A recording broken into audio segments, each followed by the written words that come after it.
আসসালামু আলাইকুম, সবাইকে ওয়েলকাম করছি আমার চ্যানেলে। আজকে আমি একটা নতুন ভিডিও নিয়ে হাজির হলাম, একটা কাঠ গয়নার ভিডিও। খুব সহজে কিভাবে আমরা কাঠ গয়না বানাতে পারি সেটা আজকে আপনাদের দেখাবো। কাঠের গহনা তৈরির জন্য এইরকম একটা সাজ প্রয়োজন এবং একটা চিকন তুলি, যার সাহায্যে খুব সুন্দরভাবে কাঠ গহনার উপরে পেইন্টটা করা যায়। চিকন তুলি ছাড়া আপনারা পেইন্ট ভালোভাবে করতে পারবেন না, সেজন্য আপনাদের একটা 0 সাইজের তুলি ব্যবহার করতে হবে। আমিও পেইন্ট করার জন্য একটা 0 সাইজের তুলি এখানে ব্যবহার করছি।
আমার গহনার ফুলটা যেহেতু সূর্যমুখী ফুল, সেজন্য আমি 3টা কালার ব্যবহার করছি, সবুজ, কমলা এবং হলুদ।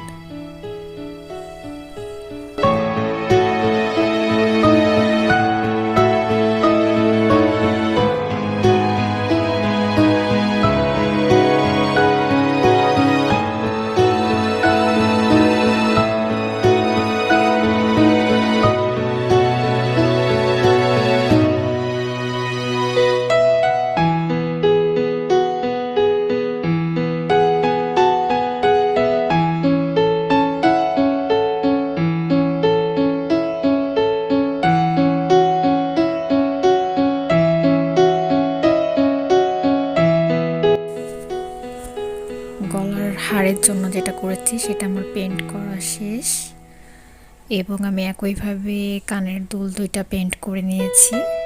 এবার 2টা কানের দুলের সাথে হুক লাগাবো।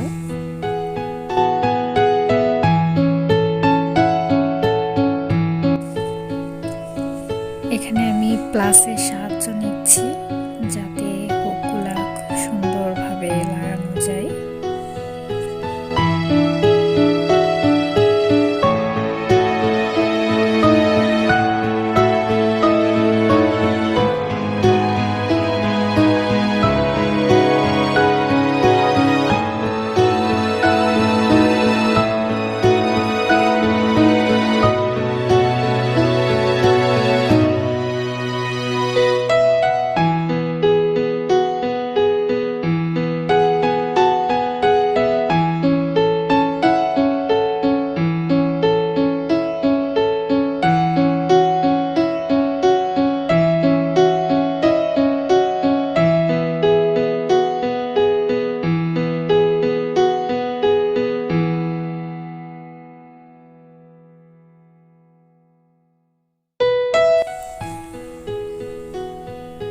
আমার 2টা কানের দুলে বড়শি হুকগুলো লাগানো শেষ।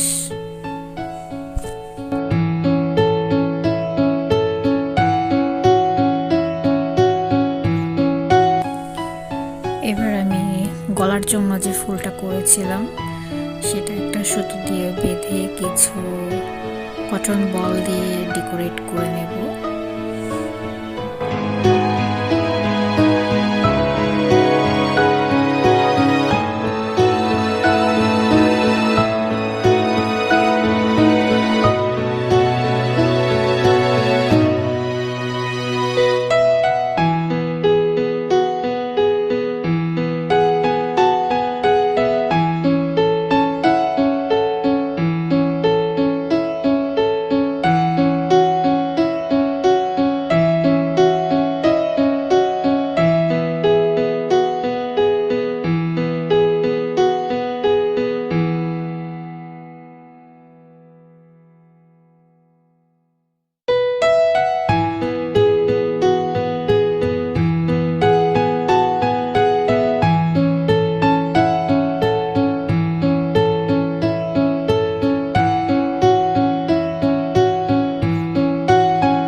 একটা বাচ্চার জন্য হারটা করছি, সেজন্য সুতোটা বেশি বড় নিলাম না, একটু ছোটই রাখলাম। কিন্তু আপনারা চাইলে সুতোটা একটু বড় রাখতে পারেন।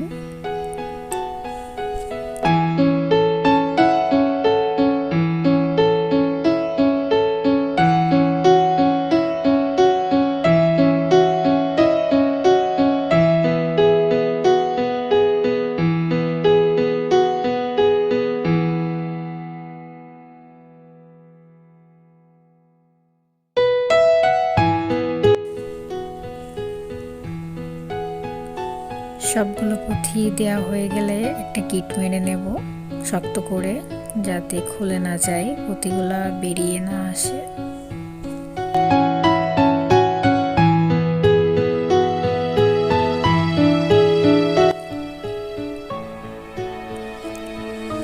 ডিজাইন করা হয়ে গেলে এখানে একটা সেটিং স্প্রে নিচ্ছি আমি, যেটা কোরিয়ান।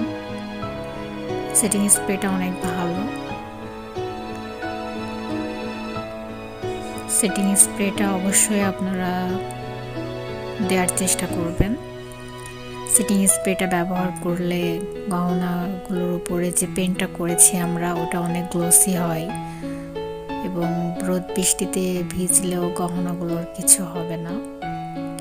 আর একটু উপর থেকে গহনাগুলোতে স্প্রে করার চেষ্টা করবেন। দেখুন স্প্রেটা ব্যবহার করার পরে গহনাগুলো কত চকচক একটা ভাব এসেছে। আপনারা সবাই ট্রাই করবেন স্প্রেটা ব্যবহার করার জন্য।